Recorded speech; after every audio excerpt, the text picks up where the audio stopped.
Nice to have you here, Matt. I really appreciate you doing this. I'm super excited because, Unstoppable is like one of my favorite companies, and this week is super packed with like you, Unstoppable. We have Polygon, we have Axie, so this is gonna be fun. Thank you for doing this. I know I've been wanting to do this for a long time, but finally this has come through. So thank you for being here. Yeah, and sorry we didn't blast this out enough earlier. So this is my async week, believe it or not. So I take like a week, quarter, and then I try to work remotely and away from the keyboard as much as I can. So I have not been in the office as much as I normally am. Like by in the office, I mean Slack. So, but it's good. I was looking forward to this Wednesday, just kind of chilling out and chatting for a bit. Awesome. I'm just gonna make a post saying we are live. So, Matt, tell me a little bit about your journey. How did you get started? I know a little bit about, you got first introduced to Bitcoin and you did a little bit of mining. So, tell us a little about origins of Matt. Yeah, so I was a very easy person to convince that cryptocurrency was going to be a big deal.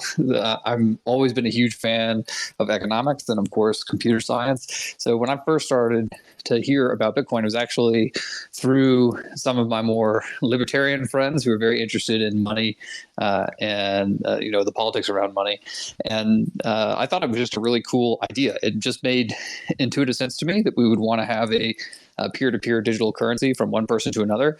And I started digging in. And just at that same time, I happened to move to San Francisco. So this is late 2012, early 2013. And I moved out to SF right at that time period.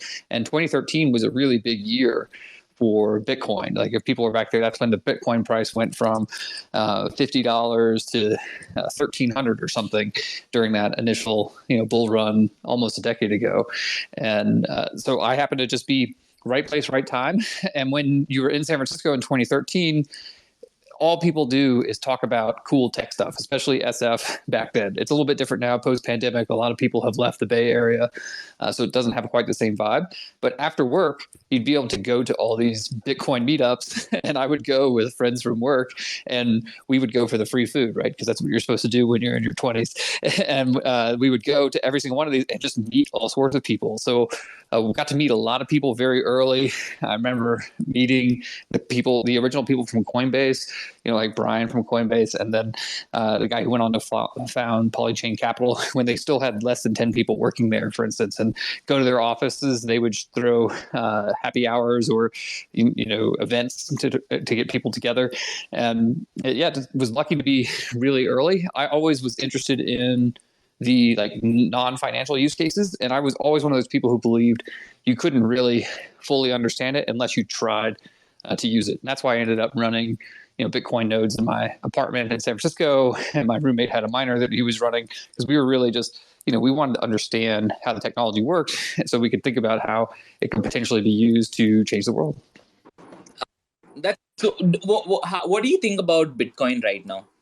Well, I think so. One of the big things that I thought originally was we needed a digital currency so you could send it from one person to another. And a lot of the early Bitcoin people were very excited about Bitcoin being like a payment method for peer-to-peer. And you thought you would use your Bitcoin at a coffee shop. And I actually did use Bitcoin to buy coffee in San Francisco.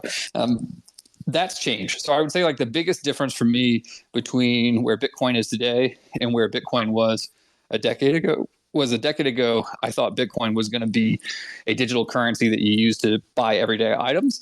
And now it looks like Bitcoin is going to be much more like gold, more like a store of value. And that's because the transaction fees are very high, and they didn't really figure out a way to scale Bitcoin.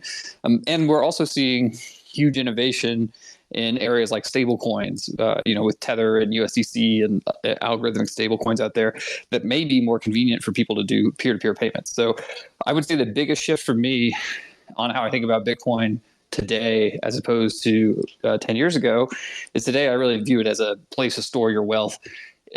as a store of value, kind of like gold. And that's still like a super important use case. I mean, you're looking at inflation. I don't know what it's like everywhere else, but I know in the US, we've had inflation close to 10% this past year. And that's really high for us. And we're looking like it's going to be the same thing this year. And you want to hold your wealth in some assets outside of that system that will maintain their value.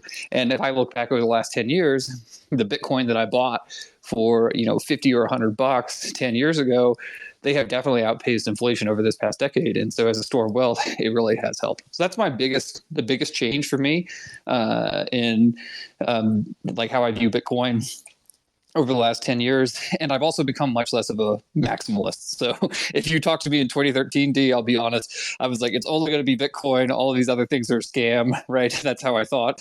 And I think that's just part of the journey. When you start learning more about crypto, you're like, oh, wow, there's actually a lot of different cryptocurrencies out here that have different use cases. They're going to solve different problems. So I would say that side, I've also become a little more open-minded. That's very cool. That's very cool. That's good to know because even I have used Bitcoin as a value exchange. We in 2013, 2012, 13, I used to accept Bitcoin as mediums of payment. And because I don't know if you know about Liberty Reserve. That got banned.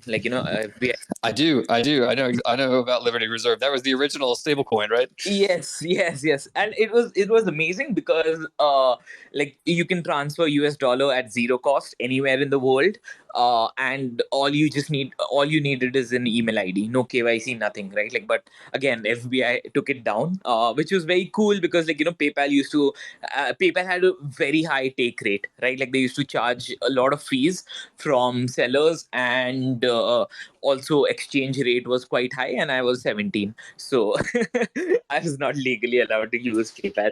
So yeah, that's how I wanted to got into Bitcoin and found it pretty interesting.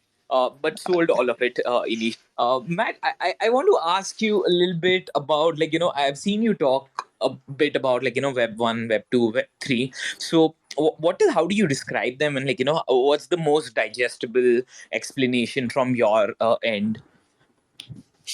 Yeah, so I think if I'm doing the evolution from Web 1 to Web 2 to Web 3, if you look back at Web 1, it was all about just posting data up on the internet so other people come and read it. So you'd post, it's kind of just like posting a blog post, very simple pages, very simple HTML. There was no way to do advanced computations, or there's no way to provide software as a service. And then if you look at Web 2, all of a sudden you have all these websites that come up, and they're like platforms, or their services on the back end, everything from Salesforce to any of the millions of different software, like Netflix is a subscription service for your video content. And then you could see all of these social media sites, like Twitter, for instance, is a good example. These I would consider all Web 2 companies, because you have this front end where you're displaying this data, but then you also have this back end run by a company, and it's processing all this data in order to serve up a really good user experience. And so if you look at that from computer architecture, Web 1, you're just posting data up there, very simple, very flat. Web 2, you could have a user interface so people could see what you're presenting, but then you also had a backend where you could perform computations on that data and then change it based on the user experience, so you could have a more enriched user experience. And then if you look at Web 3, I think the way that I think about it is, I think users are now able to bring their data to the app. And that's a big step, because if you look at the difference between Web 1 and Web 2 was all of a sudden you could have companies, bring data and processing power to internet applications, and you just had an explosion in all these different social networks and all these other kind of new services you didn't have before. And Web 3, all of a sudden, users can now bring their data to the app. I think it's going to result in a lot more personalization. All this digital property is popping up for all these digital assets, from NFTs to cryptocurrency that they can bring onto the app.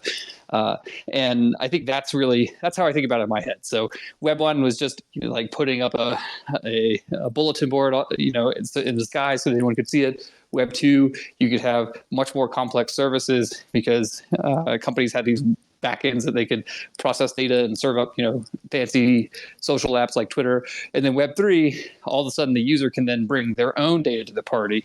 And that opens up doors around property rights, payments, and like user control on their online experience and customization. So that's how I look at it from a technical architecture perspective.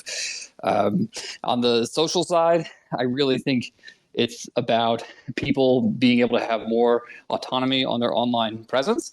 And I see it as like a solution to a lot of the problems that we have online right now, where people feel like they're being taken advantage of by their social networks. And also just the fact that they really can't own anything online anymore. So does that make sense? Yeah, it does, right? And I think it's a good segue to my next question. Why do you think ownership matters, right? Uh and especially digital ownership, right? Does it really make a difference? What's your take on it? I think it will. And one of the things that ownership does is it helps prevent lock-in.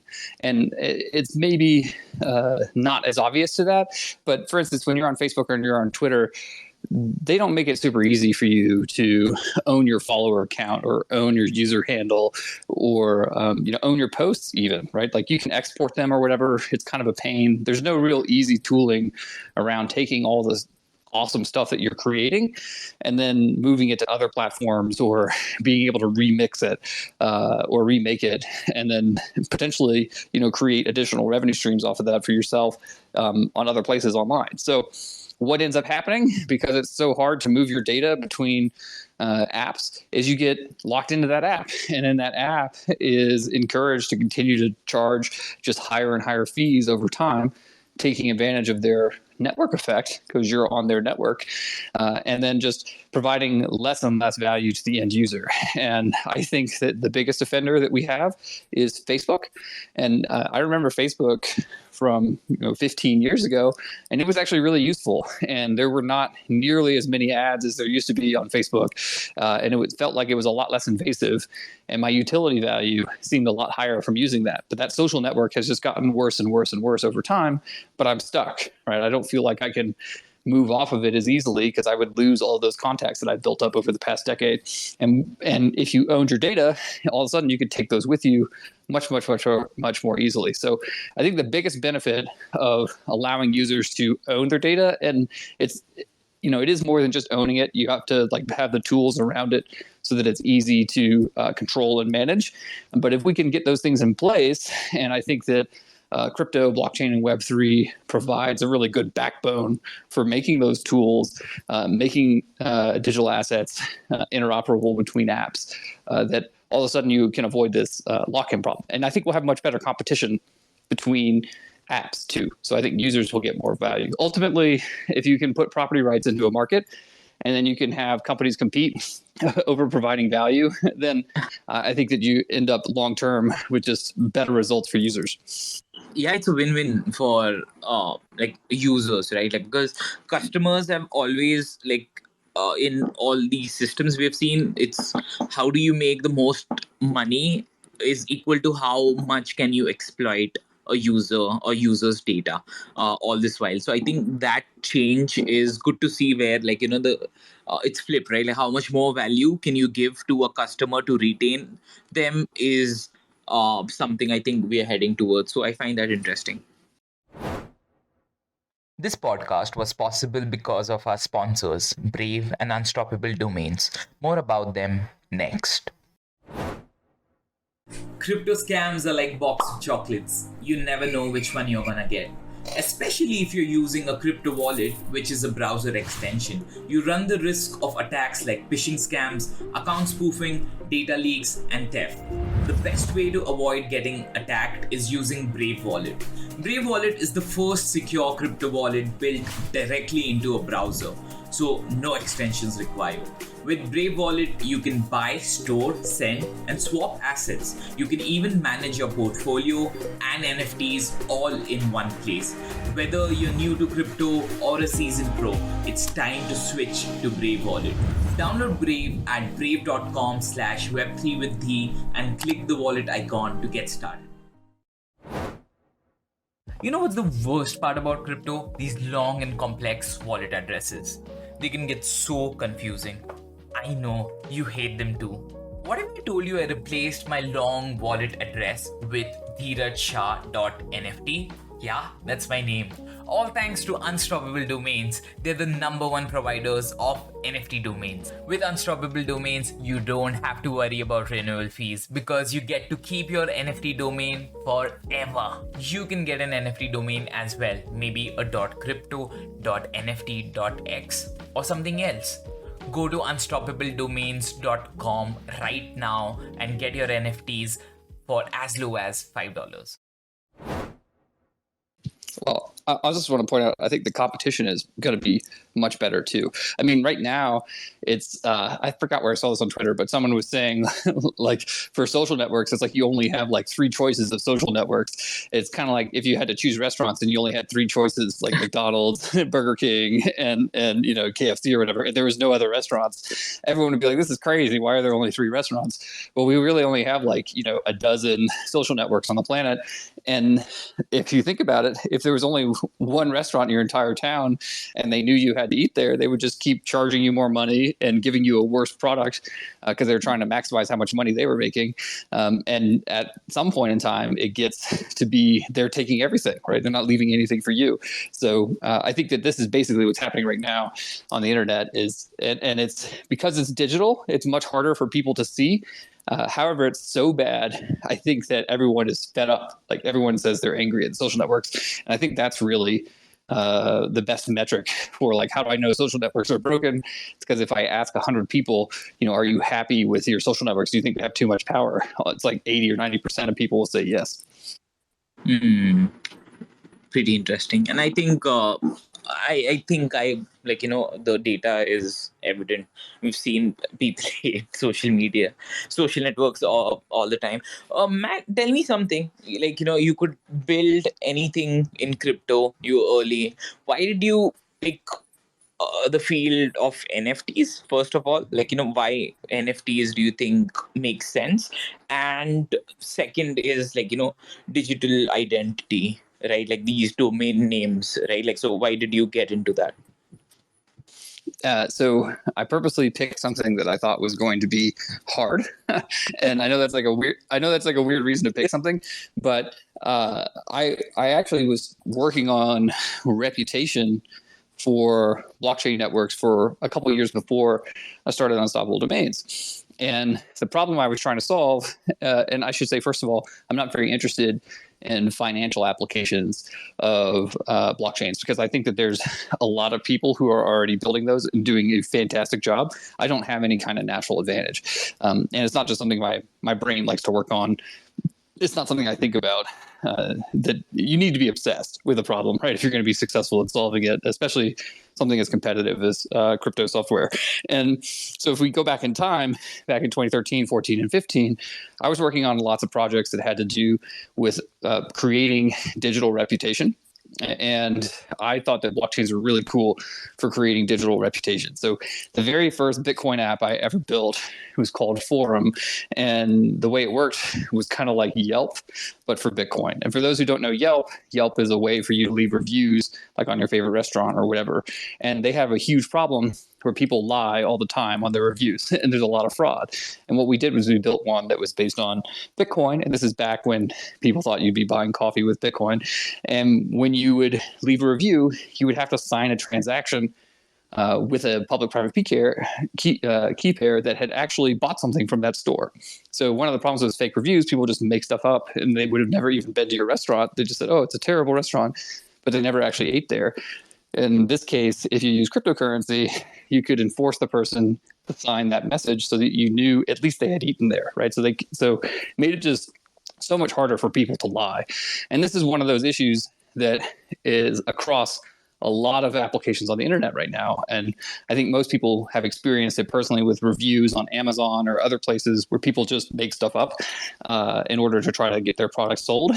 And I was thinking about how can we use the blockchain to sign messages, because everyone now has these private public keys, so that we could feel much more confident about the reputation level of the person leaving these reviews. And so that's where I came from. Was this, how do we solve this core problem on the internet where it's very easy for people to fake being a robot, or having, tens of thousands of fake Twitter followers, all this type of reputation stuff. How can we address that by having a public record where everyone can look it up? And one of the problems I came across was, if you built a system to solve for reputation, like if you built a way for people to sign transactions with their public-private keys to prove that they'd actually, bought that product. If you built that for Amazon, or if you built that for Yelp, or if you built it for every app individually, you would have this system where there was a whole bunch of different reputation systems for every different website. And that's what we have now. So like Alibaba has a rating system, Amazon has a rating system for vendors and for customers, and they're all kind of separate. And what I realized is you need to have a persistent one that could work across applications, so that you could really start building up digital reputation online and then become some sort of identity layer for the internet that would help commerce. And that's where domains came in. So somewhere in that same time period, I realized that domains, it could be a really cool solution for digital identity. And the reason why it hadn't been done in Web 2 is that the domain names were all built on these centralized systems run under ICANN, and they weren't really good for individuals. But if you looked at NFT domain systems, they actually gave each individual a private public key pair, so like full ownership, so that you could actually build a reputation on that over time. So I know it's not a short answer, but really, I was working on reputation, and then I realized on working on reputation, you needed to have a single name that could be consistent across all your apps. And then that just, like the light bulb went off, and it was, okay, we really need to work on these NFT domain systems. And I think that could be the basis for digital identity. Yeah. Thank you for sharing that answer. It's quite interesting, right? Like, you were working on reputation system, and it led to, I think, the best outcome, right? Like having NFTs as your reputation. So I did something with Proof of Humanity as well. I think, Matt, I spoke to you about them early. They are also working on Sybil resistant through blockchain, and UBI through blockchain. I think you guys should at least have a conversation once, because they're doing Sybil resistance in a pretty nice way. And I think there are good opportunities that you both can work together in an ideological way, at least. Yeah, I mean, I 100% agree. And one of the things that I think people may misunderstand is what we're doing at Unstoppable with NFT domains is we're just building a naming system which can then point to a whole lot of different verification and identity systems. So what does that mean is we'd love to work with someone like Proof of Humanity, and so that when you have your name like Matt.nft or D.nft or whatever, that you can see this person has proven to be a single individual, and that could just be represented when you do a lookup, right? Like right now, when you use a domain name, you can attach a bunch of different cryptocurrency addresses. So you can look up, Matt.crypto or whatever, and you can see a Bitcoin address or an Ethereum address or a Litecoin address. I think in the future, you'll be able to do a lookup on like D.nft, and you could see a verification for Twitter, a verification for Discord, a verification for Proof of Humanity, a verification for KYC, a verification for all these different sets of documents associated with your name.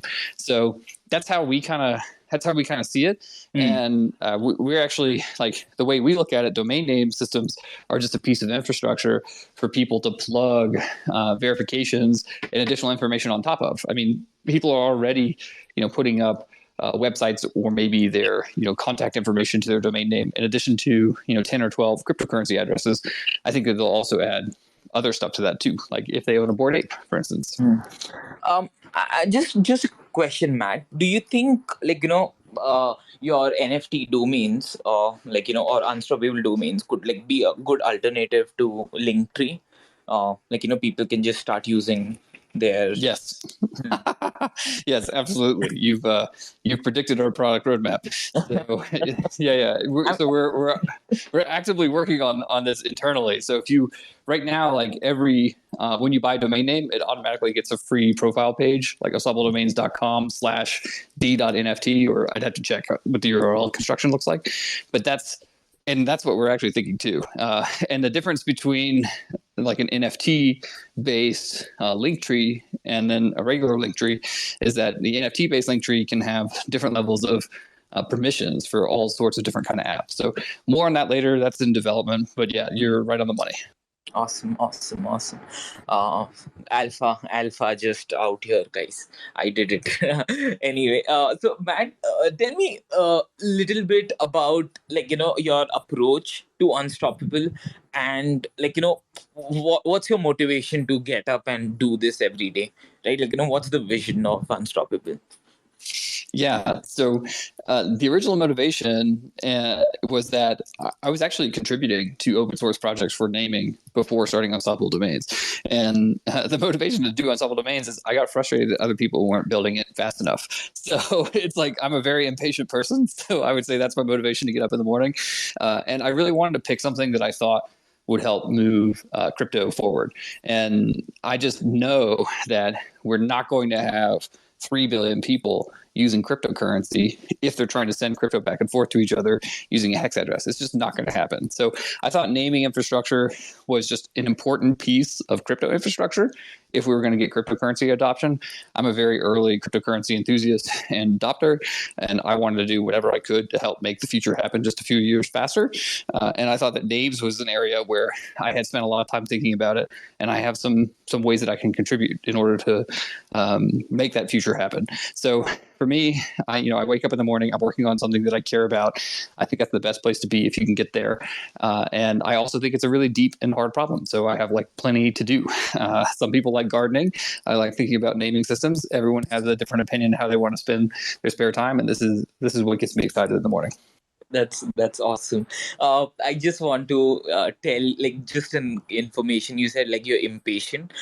Just like my name Dheeraj means patience.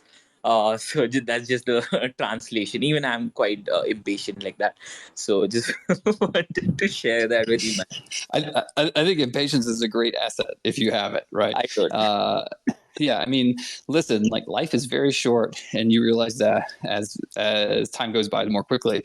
And I think that having that little bit of motivation to push just a little bit harder to get things done faster over time, that extra step you take every day over a 10-year period, that ends up being tens of thousands of steps, and it really makes a huge difference to outcomes. So we'll see, and I'm amazed where crypto is, to be honest. So people who are new to this, it's amazing to think that we still have so much to go because people are not using crypto every day yet. Like in I think the end state for crypto, just to put some numbers on it, I really think you're going to be interacting with a blockchain dozens of times per day. And it's not just for sending transactions. It's going to be for doing lookups, verifying information about yourself, exchanging social contact information, all this type of stuff, I think is going to have, even things like, titling your house or your medical records, like all these assets that we have in the real world that do not have a digital representation.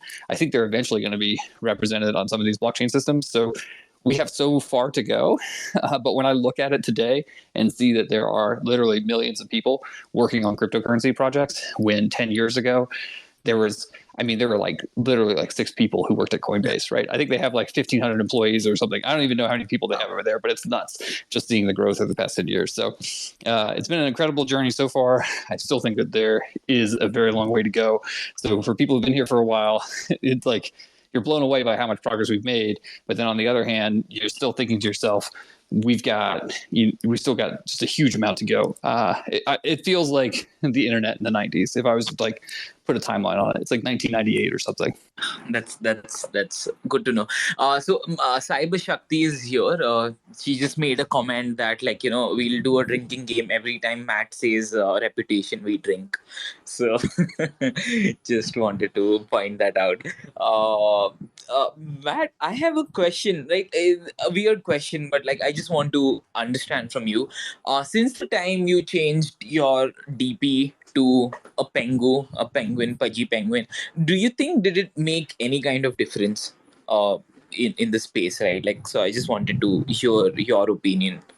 I think it was fun, right? And then if you go back to the very beginning of our conversation, I said that when I started out with Bitcoin, I thought you had to, like, you just absolutely have to play with it and use it to really fully understand it. And so for me, it was part of my own discovery journey this past summer to get into art NFTs, or just NFTs more generally. And I'm actually will say that I was embarrassed how long it took me to understand the importance of these art pictures for the adoption of digital assets. And I went through Boost VC with the guys from Nifty Gateway, and like they were in our cohort class, and they would do is talk about art NFTs all the time. And we were in the same class, and all we would do is talk about NFT domains the whole time, right? So we're like both in there at the exact same time.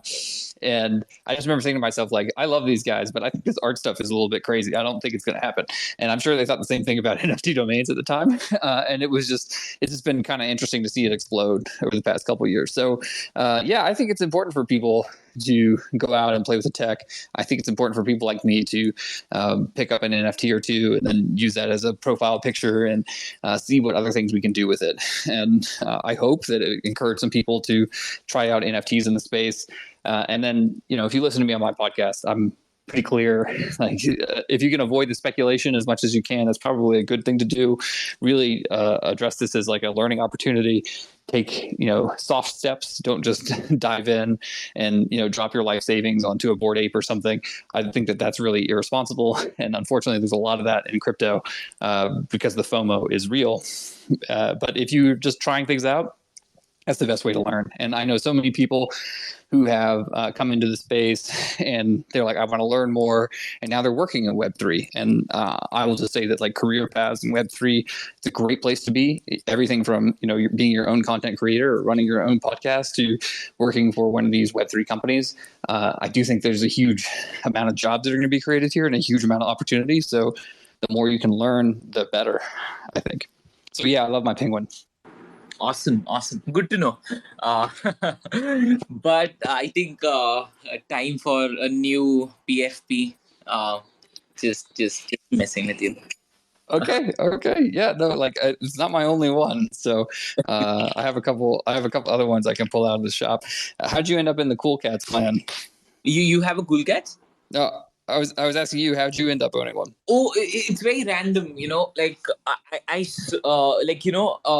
did want to make a PFP purchase for a really long time, and I saw one of my friends who was into Axie buy a cool cat, and his was like a nurse, and evil nurse. So he just made a lore saying this nurse did something bad, and it was an evil face. I'm like, what the fuck? That sounds fun, right? I'm like, hey, why don't I just go buy some cool cats? So my first idea was buy something that looks like me. So I went and bought 2 3, and they were like $64, right? I'm like, it's cool, right? And this was just after the mint, right? They so no, everyone was selling the non rare ones, and so I just bought 5 to 7 of them. And then I noticed they have this trait called Squirtle Squad, which has these sunglasses, like a Pokemon reference. I'm like, shit, I need to buy these, right? So I bought 5 of those. So that's how I ended up. And this shit mooned in a day or 3. I'm like, oh, do I have an eye for this? Then Oh no, that's dangerous. yeah, 2017 or all again, right? The same thing happened, but I was very careful because I did not have a lot of ETH to play with. But these things went pretty high. I sold a couple of them for point 0.5. I'm like, from $64 to point 0.5 ETH, it's a fucking big win, right? And then I'm like, let's explore what other projects I can buy. None of them worked out well, which is okay. It was anyway, right? Like, using it for like, with the money you can afford to lose. So like, that was my story. Now I just have two of them. I kept selling them for profits, and last one I sold was for 16.4 ETH, which was the top top floor. So like, I think I got a nice deal on it. And then I have like a bunch of, like, I have VFriends, I have Creatures, I have Metakey, Genesis. Like, I have some interesting ones. I bought them, like, when they were out very early, like even Pixel Vault. So I have a decent collection. More like, like, my net worth in NFTs ended up being way more than, like, all my other holdings, because of, like, some big wins. Mm-hmm. Yeah, and I think last year we saw an explosion just in the NFT space. And if you just look at it, I think Q1 for OpenSea, trading on OpenSea is down, 50-80% or something crazy. And so like there's definitely a miniature bubble inside the NFT space, and I guess it was a pretty big bubble for people who are in the NFT space that got popped, and a lot of ideas got tried out. I don't know how many projects there are now, but if you go back a year ago, like just literally a year ago, there were probably only like 100 NFT projects that Yep. like were notable, and now there's, I don't know, there's like 10,000. Yeah, exactly. And I know people in the space now who actually manage 12 or 15 different NFT, PFP 10,000 projects or whatever. And then there's a whole bunch of other stuff too that came out, like D Hoff and his loot, right? That was a huge thing that came out. It was super interesting. And then we're seeing all sorts of other things come up too that, I don't know. What have you seen as some of the more interesting NFT projects other than PFPs? I'm actually kind of curious what you're seeing come out. I mean, I saw loot as one, but anything else out there that struck you? So yeah, I did mint loot, so that was pretty nice. That was a good ROI. Maybe nothing happened, but honestly, in overall sense, I see NFT projects which are really good is like an Axie Infinity, is a decentralized sandbox. Everything else is an IP play, right? Like, they don't really need the technology to do all this. Like, like, these things could have happened without, like, even talk about, let's say, Bored Apes, or like even World of Women. They are just IP plays, right? Like, they're doing whatever they're doing is creating a lore, creating a community. How much of them are using the tech? Not as much, right? Like, so that's my, like, an uninformed opinion. I'm not really I sure. think it's a pretty good opinion. Yeah, I think that's reasonable. Seriously, and if you look at Bored Apes project, one of the things they're doing is they're trying to monetize their IP. So I think they've, like, some of the apes have made deals with different places for their images. I think even Coinbase is paying Bored Apes for their imagery. Have you seen that? I mean, I don't know. I'm not an apes holder. I could actually ask one or two people that I know and find out. But you're right. It is just an IP play. And then you're saying Axie Infinity because it's a game. It has like an ecosystem, and then Decentraland. Tell me, I'd love to hear your theses on those two. I'm actually super curious because those are NFT projects. They both have worlds, I guess. One has a game on top. Would love to hear your thoughts on those two. So Axie Infinity, like, I went crazy about it because I read their white paper, I read everything about their thesis, and, like, I got so excited for a very long time after 2017, because I'm like, hey, this project seems pretty awesome, right? Because they were just changing how things were, right? Like, just playing a lot of games, being banned in a lot of games. I was like, hey, owning these digital assets do make sense, right? Like, so if I own an Axie, that makes sense. And you know what? Like, Axies can be only bought in secondary market. That means, as a player, I can sell it to you. The publisher, Axie Infinity, does not create more Axies, unlike other games. And then I went over the tokenomics of AXs. Delphi Digital, like, created it, and I'm like, holy shit, this is so cool, right? Like, so I went all in after a very long time on Axie, at 15 cents, 30 cents, $2, $5, $7. I was working with a company. I used all my salary to just buy this. Right, like, and before that, in March, I did that same with ETH. Right, like when ETH went $120, I'm like, shit, I need to whatever money, whatever net worth I have, I need to convert and buy ETH. So that's what I did, and from that 30, 20, 50, $15, it went to 150. I was like so happy. I'm like, shit, this turned out to be way cool. But like, what I really like is these guys have been building from 2017. They survived the bear market. They were almost bankrupt. And they still, like, kept on going. It started, like, even like they made the entire NFT gaming ecosystem popular. So, like, they were doing it even without knowing, like, how popular the gaming system is going to be. And till like last year, or like, start of this year, their game was very basic, because they they were just, like, growing the technology. They built their own side chain, they built their own like DeFi ecosystem, AMM, liquidity pools, bridges, and all that. Like, that's a hardcore DeFi thing, right? Like, you're literally competing with a Polygon, Avax, Binance Smart Chain, and all that jazz, while also developing a game, which is, like, you have to keep in mind how to maintain an economy. So all of these are super hard problems, even individually. Running a DeFi project is hard. Running a sidechain is hard. Making a game in traditional world is hard. Making a game with tokenomics is super hard. So they're just crazy people. They have been, like, just on it for years. They are growing the team. They're getting the best talents from across the gaming ecosystem. Like, again, like, these are all, like, very emotional.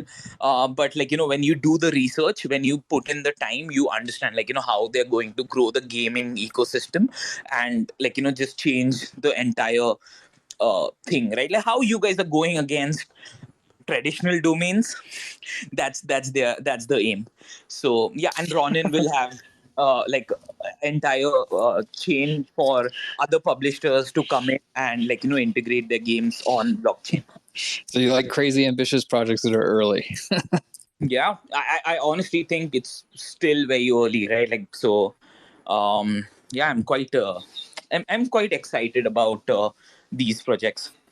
And then Decentraland, I'm actually kind of curious. I haven't spent a lot of time in there, but I was wondering what your thoughts are on that one. So the daily active users or monthly active users will be very low, but what people have been building, what people have been doing, hosting. So during the pandemic, a lot of these conferences and whatnot happened in Decentraland.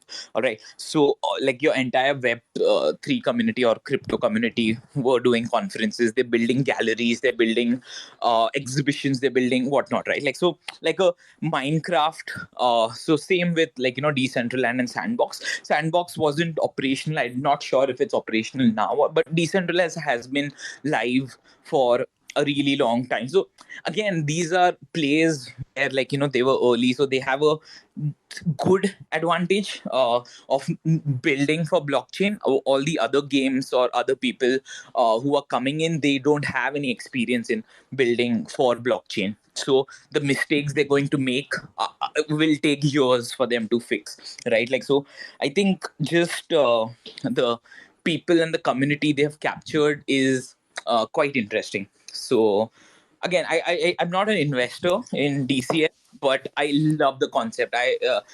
During, like, the pandemic, I used to show my friends, like, hey, how this is happening in DCL, like, so all that kind of vibe was already there. Yeah, gotcha. And then I got to ask you the last one. What's got you excited about Unstoppable Domains? Yeah, I think it's the ownership aspect of it, right? Like, owning for life, and also um, the multi-chain aspect of it, and the domains you have are quite interesting. So my thesis is pretty simple, right? Like, if I why the fuck do I want to rent out things all the time? Right, like, even though I have my ENS domain, even, like, so I'll just give you an example, right? Like, my family wanted to buy a new house, and like we were just checking out different things, and one thing really pissed me off is like, they were like, hey, you have to pay X amount of dollars to buy this house, but like, we are leasing you for 99 years. I'm like, what the fuck is wrong with you, right? Like, and then I realized everything in the world works like that. Like, it's long leases, or like, no complete ownership, right? Like, It's the rental economy. sorry, yeah, it's a rental economy, and that's how, like, the people who have all the assets, they keep getting richer while we have to pay whatever, right? Like, so I like that aspect of it, and I like how friendly you guys are with the community, and I love the debates you have. But again, right, like, I personally think everything can coexist. Like, there is no need for a one player to exit, and I just like you guys. I think it's more about the people, and like, what you can do than the technology itself. I appreciate that. Well, we're also here for the long run. So, and I agree Exactly. that a lot of these people are going to end up coexisting. So, like, that's one thing that has really changed. You asked me earlier, like, the big difference between me now and me 10 years ago. And I'm much, much, much, much more open minded. I used to be, if you met me in 2013, I was kind of a Bitcoin maxi. So I have definitely grown up. and now, like, we built on Zilliqa, on Ethereum, on Polygon. I Yeah. like NFTs on all these blockchains. I love, everything from Dapper Labs, Flow blockchain to Ronin and Axie, and I today whatever works. So the more digital items and currencies and whatever that we can get people to interact with, however that is, I think it's good. So anyway, and I don't know. I think these are the domains of the future. So I think you were smart to go ahead and pick yours up, and we look forward to continue building stuff for it. Awesome. Yeah, I did pick up Dheeraj and Dheeraj Shah, and like, thank you for like, getting me the as well. So really appreciate you, Mago, and all the guys as well. Okay, so tell me, Matt, tell me something. What are you like? Tell me a little bit about the partner programs which you recently launched. So would you like to tell a little bit about that? Yeah, we are seeing a lot of interest from just lots of different companies to work together for to get NFTs to their users. And I think the biggest one that's public is blockchain.com. And I think sometime in the next month, every single blockchain.com user is going to get a NFT domain in the sign up process. And if you look back maybe 6 months ago, we actually had our wallet alliance with, I think there's 30 plus wallets on there now. It's the same thing with them. Like, every single one of their wallet customers is going to get a free NFT domain as part of the sign up process. And it's going to be, a limited namespace. What I mean by that is the names will have to be 8 characters and have to have a couple numbers, or has to have a certain extension or whatever. So I think that what it's going to help us do is onboard a lot of new users to NFT domains. And so we're really pushing hard on this process. And what we know from looking at our data is that most people don't own one NFT domain. Like, you usually end up owning 5 or more. So we just know that if we can introduce people to these NFT domains and they can get their first one for free in their favorite wallet or whatever, they're going to think, oh, you know what? I want to learn more about this. They're going to go check it out.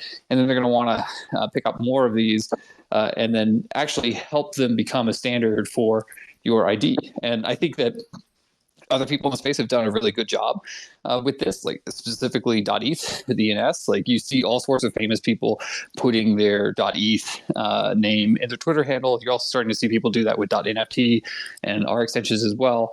And I think that's like super healthy, because if we can get people to start thinking about like owning their online presence, and I think it's very easy for influencers to understand that, but maybe harder for normal people, that's a really good place to start. So with the partner program, the fact that we're domains makes it really easy for them to talk to us. So we actually have some interesting traditional Web2 companies that are reaching out to USD that are interested in getting domain names to their users, particularly in fintech companies. And they just know that they need to get their domain name. It's like every single business on the planet knows, like, oh, first thing I do is I need to make sure that I go ahead and get my domain name for my company name. And it's the same thing with Web3. So I think we're going to be a really good place to onboard traditional companies into the NFT space. And then I think we're also going to leverage that to try to get as many users as possible too, even users who maybe not interacting with crypto as much, to start, owning just a small piece of the internet with their NFT domain. So yeah, the partner program, there's a lot going on this year with that, several really big potential partnerships in the pipeline. And if we get them across the line, I think could be transformative for the space. So we could easily go from 250,000 to 300,000 users, which is what we're at right now at Unstoppable Domains, to 10 million. Like, wow. I actually think we could do that in the next 18 months. That's like a big goal, and I think it'll be cool to see you achieve it, right? Like, so whenever you do it, we'll post this clip and say, like, Matt has done it, Unstoppable team has done it.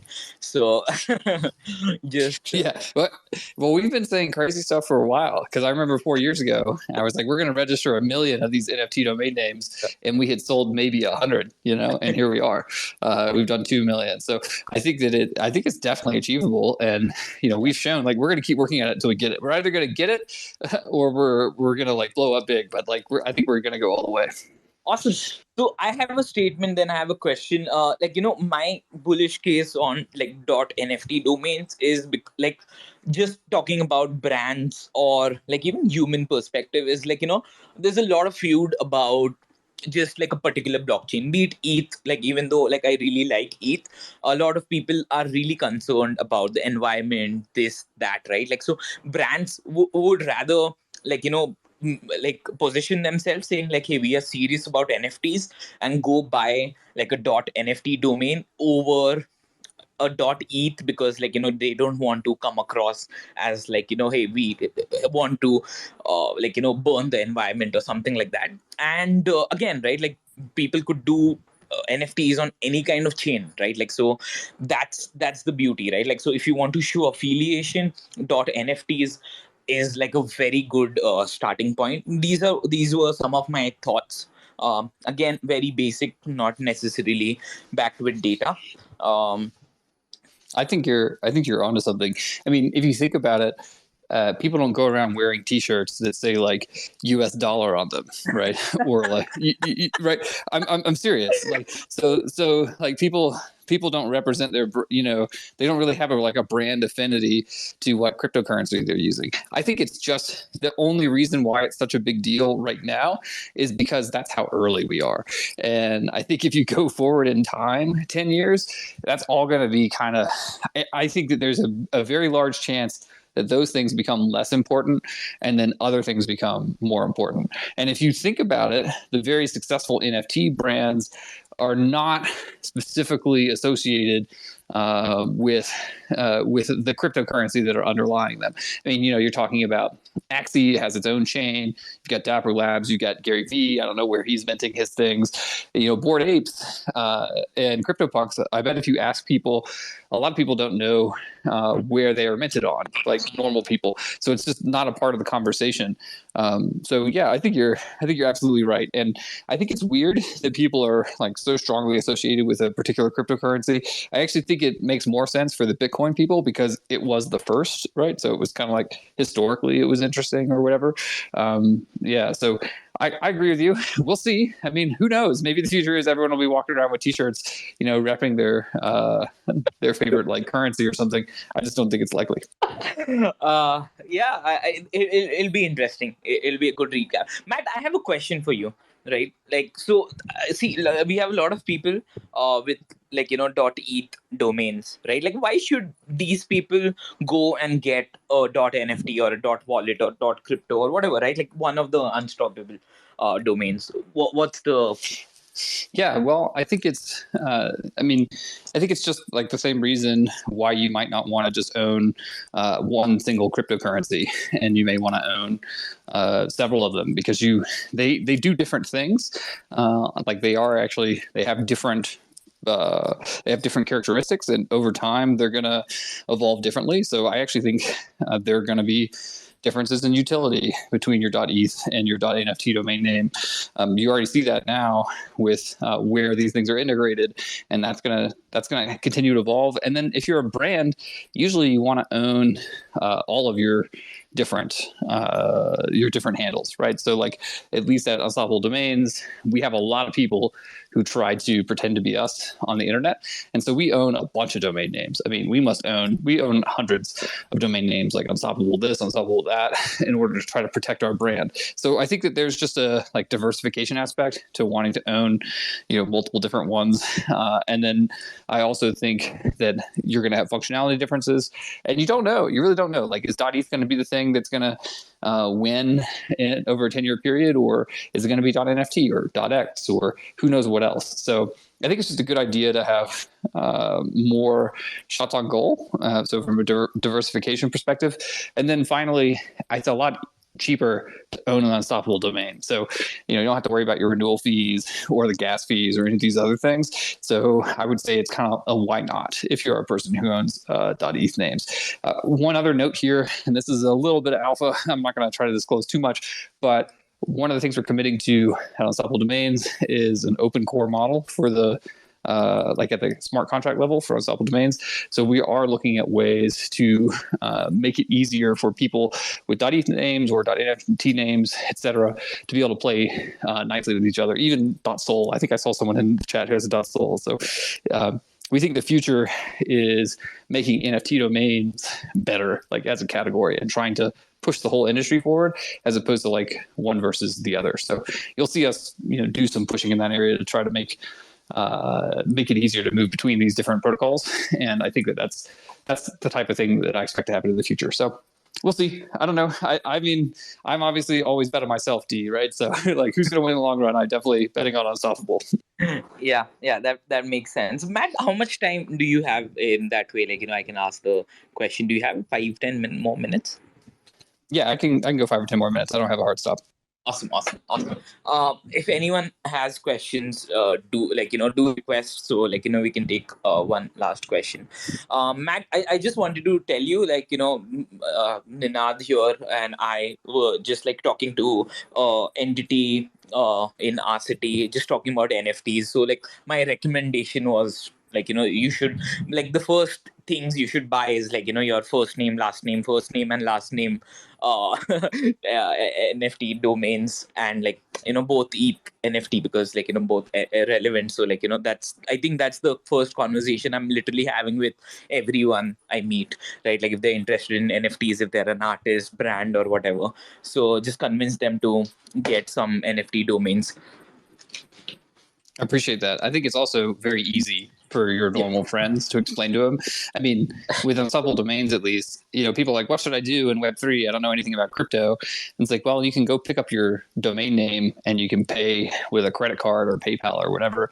Mm-hmm. And it could cost as little as $20 or $40, depending on what you get. I think it's a really easy way for people to start learning. And like I told you, for me, that's important, right? Even 10 years ago, it was important. I thought it was good for people to get into the space, start playing with it.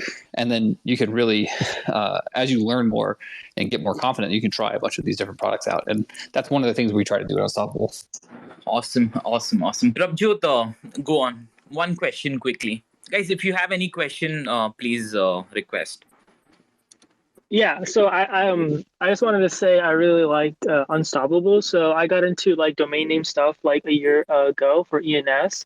I'm a dev and computer scientist or whatever. And honestly, I've been lazy and I haven't gotten Unstoppable for myself. But for the NFT project that I'm working on, I actually looked into getting an Unstoppable because you guys had DNS resolving, which I thought was really cool. Was I could buy the NFT project NFT, and that would resolve to the actual website or whatever. Ultimately, the guy, there was a person that owned the address that I wanted, so I kind of got blocked, sadly. But I just want to say that was pretty cool, a DNS thing. And I guess my question is, I know you guys had a couple of ways to protect some prefix names, whatever, NFT or whatever. I don't imagine there's a way to centralizedly take a name from someone else, right? Yeah, no, there's no way to do that because once you claim it to your wallet, then the only person who can move it is the person who is the wallet owner. So one of the things we do at Unstoppable is we have the centralized mentor, right? And that is just so we can make it super easy for people to check out. Like you can buy with a credit card, and then we can mint it to you to your wallet. But as soon as it's in your wallet, it's just like every other NFT that you own. So we just built it that way for UX because a lot of people. Maybe it's their first NFT that they've ever bought, has been the case in a lot of instances, and this way it's a lot easier for us to be able to do that. So, and then you said you're on the dev side. You can also register the domain names on chain directly, and we're working on making that tooling easier so that if you're building an application, you'd be able to directly register the names in the app for your users yourself. And then that would work much more like some of the other projects in the space.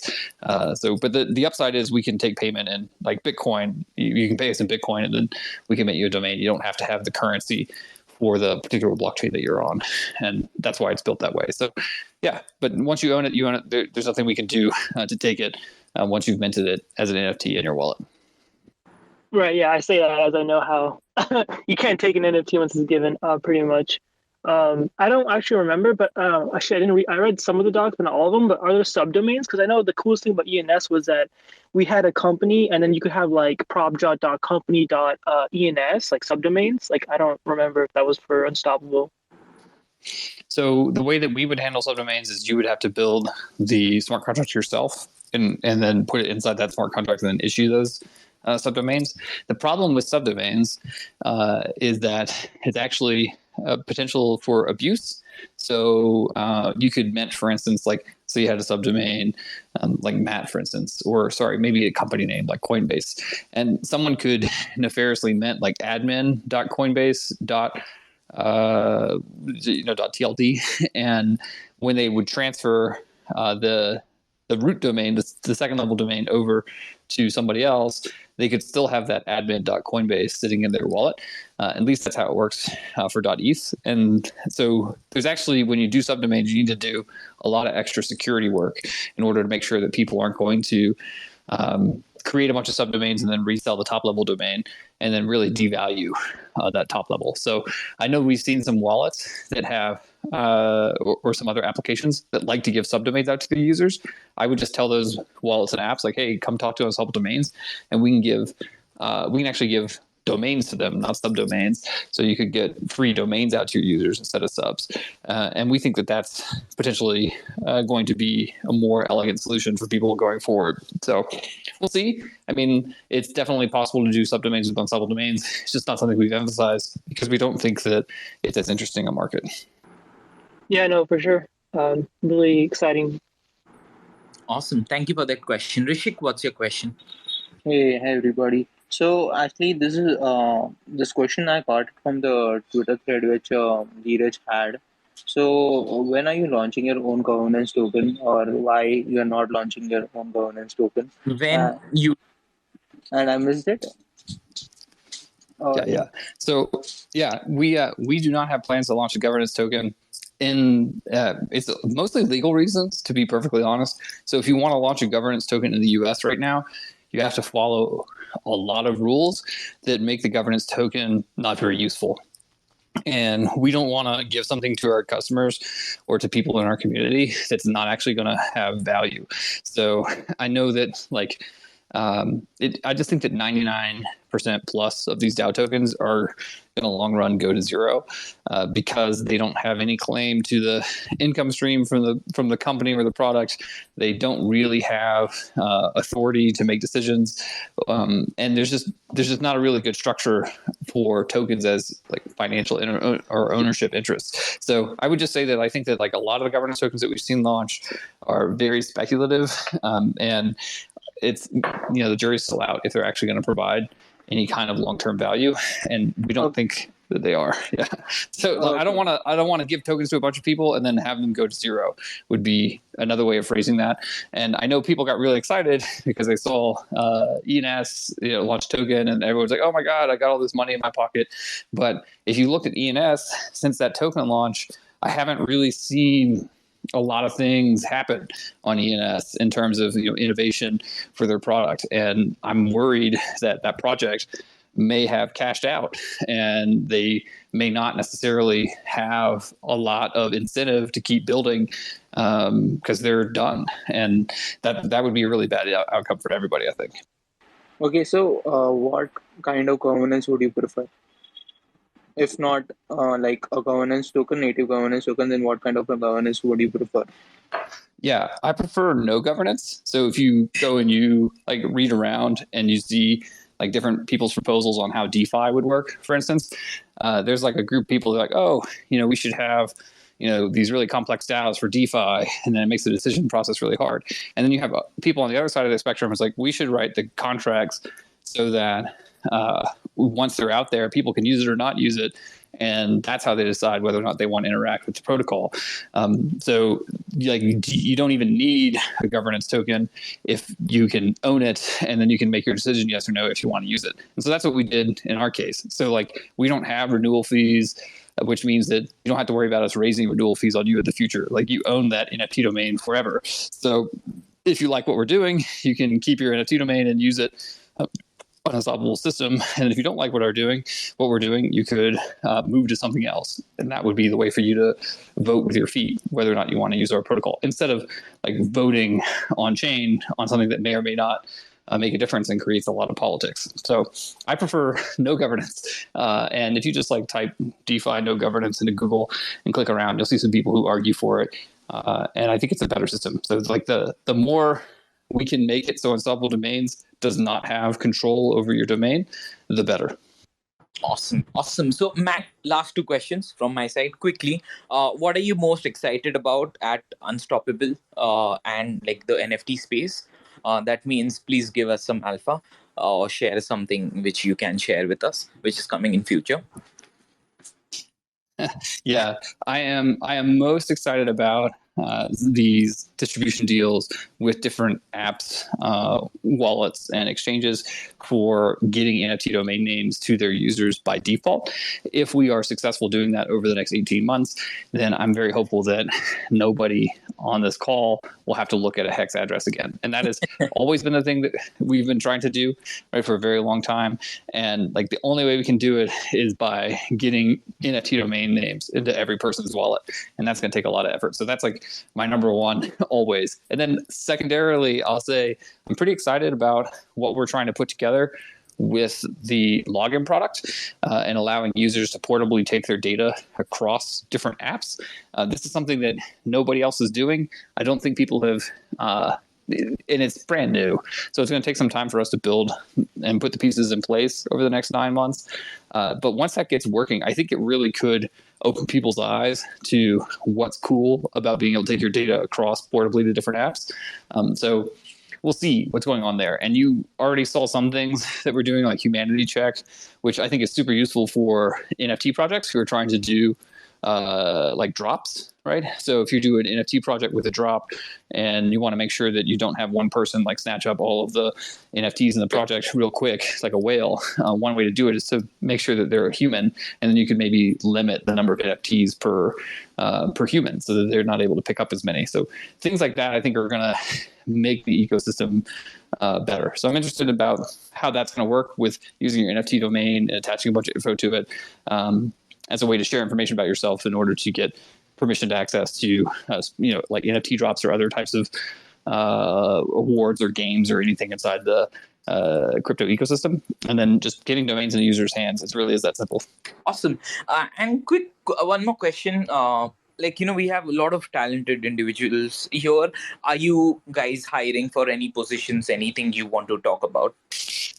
We are hiring, I think we have something like 30 open positions right now. And I know that about half of those are in engineering, and then about 25% are on BD, and about 25% are on marketing, or maybe it's somewhere around that. So we definitely have positions open on all these different places.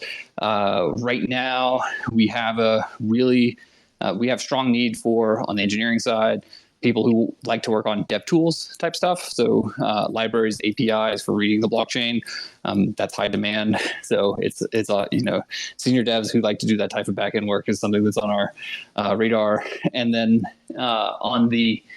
we're also looking for people to help us do better on our mobile app. So we have the Unstoppable mobile app that's been out for a year plus. It's really just a place for you to manage your domains. And we're looking to transition that to be more like a passport for managing your ID around the internet. So those would be the two areas where I'd call out just selfishly on the product and engineering side. We'd love to have anyone who's an engineer in the space reach out to us. Awesome. So thank you for sharing that. I just want to give a huge shout out to Matt, and all the people who are listening: Rahul, Snow, Ninad, Prabjot, Madhuri, Rishik, Rohit, Mumal, a lot of you, Infinity. All of you guys have been listening since the first minute we started speaking. So huge shout out to you guys. If you liked if you're new to this Twitter Spaces, my name is Dheeraj, and we host Web3 with this is my Twitter Spaces show every Wednesday, Thursday, Friday, 5 p.m. or 10 a.m. PT. And we talk to the best of the industry in Web3. People like Matt, people tomorrow we're doing Polygon, the day after we're doing Axie Infinity. So just to get to know all these projects better, apart from just talking about when price go up, or how people are building and what they're building. So do follow me if you like this conversation. If you like this conversation, please tweet to us, tweet to me, tag Matt as well, and tell us what did you learn. Did you learn anything? Did you find anything interesting? How many unstoppable domains are you did you get while you were listening to this conversation? So let us know. Thank you, Ashutosh, for helping me out. Thank you, Matt, for taking your time out and being here.